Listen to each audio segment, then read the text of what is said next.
بسم اللہ الرحمن الرحیم نحمدہ ونصلی علی رسولہ الکریم اما بعد۔ ہم ایمان مفصل پر گفتگو کر رہے ہیں اور اس میں جن چیزوں پر ایمان رکھنا ضروری ہے اس کا ہم تذکرہ کر رہے ہیں، تو اس میں ایک والقدر خیرہ و شرہ من اللہ تعالی کہ قدر خیر اور شر اللہ تعالیٰ کی طرف سے ہے۔ یہ جو قدر خیر اور شر کا اللہ تعالیٰ کی طرف سے ہونے کا مطلب یہ ہے کہ بندے کے افعال خواہ وہ نیک ہوں یا بد، سب کا خالق اللہ تعالیٰ ہے اور بندے فاعل اور کاسب ہیں اور کسب پر جزا اور سزا مرتب ہے۔ اس کا مطلب یہ ہے کہ وہ چیز موجود ہے، خیر بھی دنیا کے اندر موجود ہے اور شر بھی دنیا کے اندر موجود ہے، تو نفس خیر اور شر کے موجود ہونے پر کوئی جزا اور سزا مرتب نہیں ہے، بلکہ جو آدمی خیر کا کام کرے گا تو اس کو اجر ملے گا، جو شر کا کام کرے گا اس کو سزا ملے گی۔ اس کو اس طریقے سے بھی آپ سمجھ سکتے ہیں کہ رمضان کا مہینہ ہے، روزہ ہے۔ اب رمضان کا مہینہ ہے اور روزہ بھی موجود ہے،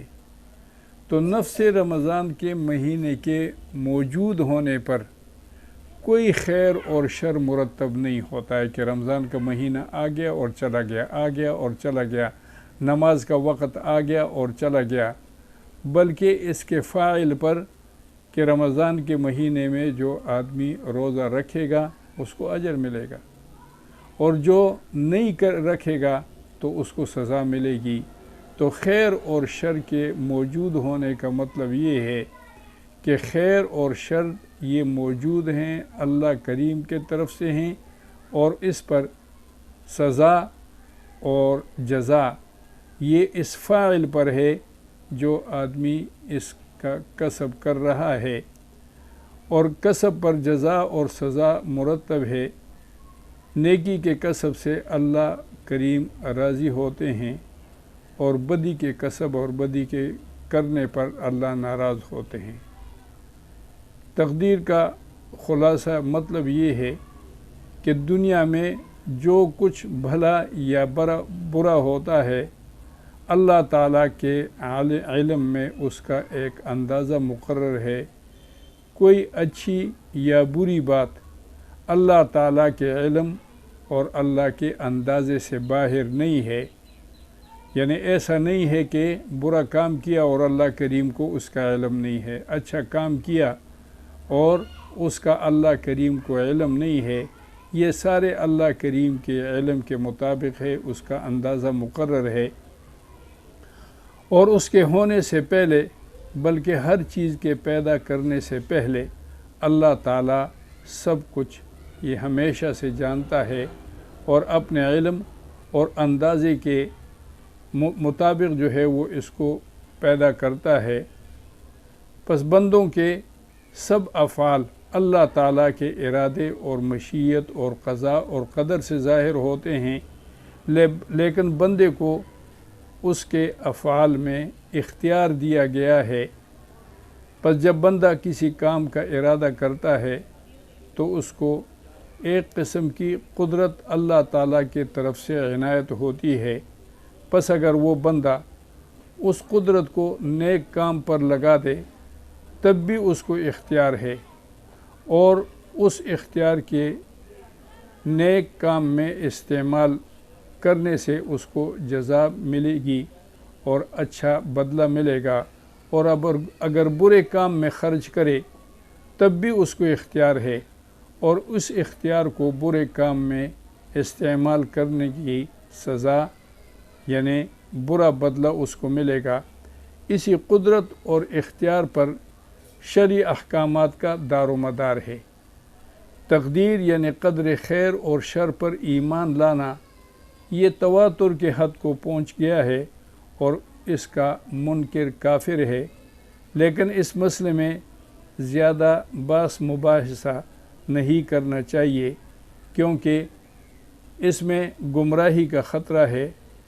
اور اس پر بحث مباحثہ کرنے سے کچھ فائدہ نہیں۔ اس لیے نبی اکرم صلی اللہ علیہ وسلم نے تاکید کے ساتھ اس پر بحث کرنے سے منع فرمایا ہے۔ اگرچہ اللہ تعالیٰ نیکی اور بدی کے خالق ہیں، مگر صرف خالق خیر اور خالق شر یعنی خالق خیر یزدان اور خالق شر یعنی اہرمن کہنا یہ کفر ہے۔ یعنی بعض لوگوں کا عقیدہ یہ ہے کہ خالق خیر جو ہے وہ یزدان ہے اور خالق شر اہرمن ہے۔ یہ عقیدہ رکھنا یعنی دو خالق ماننا، ایک خیر کا اور ایک شر کا، تو ایسا عقیدہ رکھنا یہ کفر اور شرک ہے، اور یہ مجوس کا عقیدہ ہے۔ مجوس یہ آتش پرست جو آگ کی عبادت کرتے ہیں، یہ ان لوگوں کا عقیدہ ہے۔ وہ اس طرح دو خدا مانتے ہیں، بلکہ یوں کہنا چاہیے کہ اللہ کریم جو ہے خالق الخیر والشر یا خالق کل شیء، کہ اللہ کریم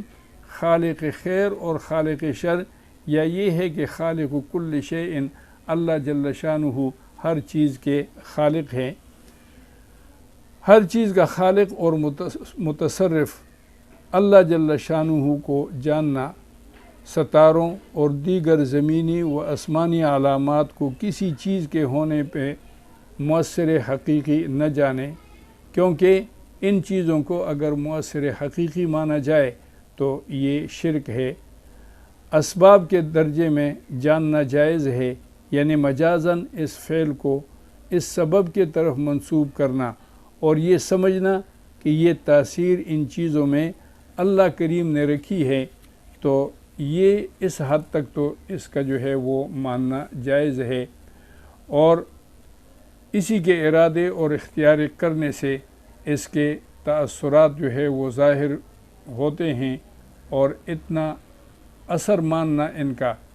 تاثیر ماننا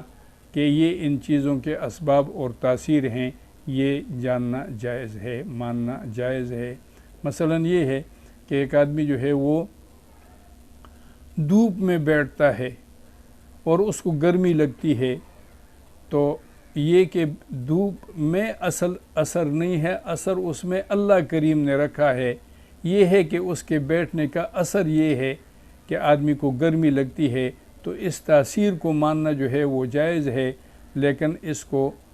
اسباب کی حد میں، سبب کی حد میں اس کو مؤثر ماننا یہ درست نہیں ہے۔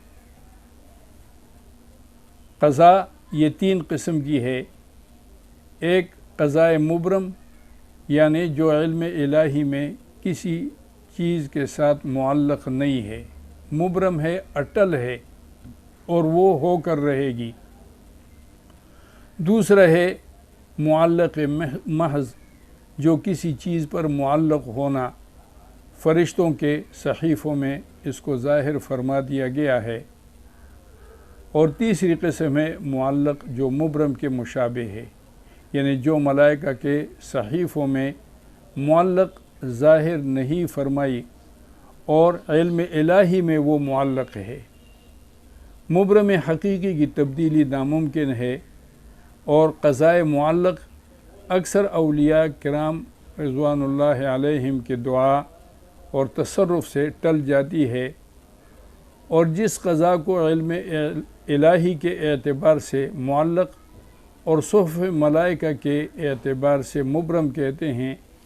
وہ اکابرین میں سے خاص بزرگوں کے دعا اور تصرف سے ٹل جاتی ہے۔ حضرت سیدنا عبد القادر جیلانی رحمہ اللہ وہ اسی کے متعلق یہ فرماتے ہیں کہ میری دعا سے قضاء مبرم رد کر دی جاتی ہے، اور اسی کے نسبت سے حدیث شریف میں آیا ہے ان الدعاء یرد یُرَدُّ القضاء بعد ما ابرما کہ بے شک دعا قضاء مبرم کو ٹال دیتی ہے۔ اس سے صرف وہ ایک قضاء مبرم ہے جو فرشتوں کے صحیفوں میں بھی معلق نہیں، اللہ جل شانہ کے علم میں وہ معلق ہے، اس کے ساتھ معلق ہے، اور ویسے وہ مبرم ہے، تو یہ بزرگوں کے دعاؤں سے اور نیک اعمال سے ٹل جاتی ہے۔ حضرت مجدد الفسانی رحمہ اللہ نے بھی اپنے ایک مرید کو ایسی ہی قضاء کے رد کے لیے دعا و تصرف کیا جو مقبول ہوا۔ حضرت مجدد الفسانی رحمہ اللہ کے مکتوبات میں یہ مکتوب نمبر 217 میں اس کو ملاحظہ کیا جا سکتا ہے۔